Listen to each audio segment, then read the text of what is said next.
As a first-time seller looking to sell and purchase another property, did you know you can leverage your equity when selling your home?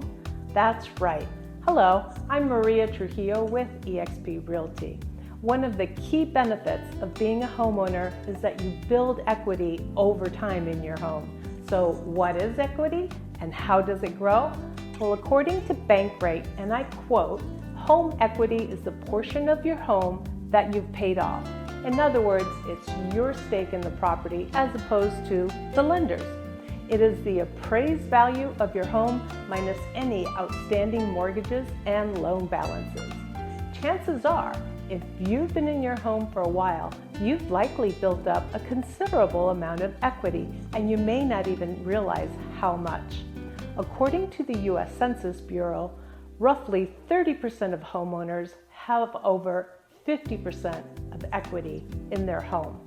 The equity you build up can be used to finance a portion of your next home and put you in a stronger position to purchase. If you're a homeowner considering selling, let's connect today so we can find out how much equity you may have to leverage your next move. I'm Maria Trujillo with eXp Realty.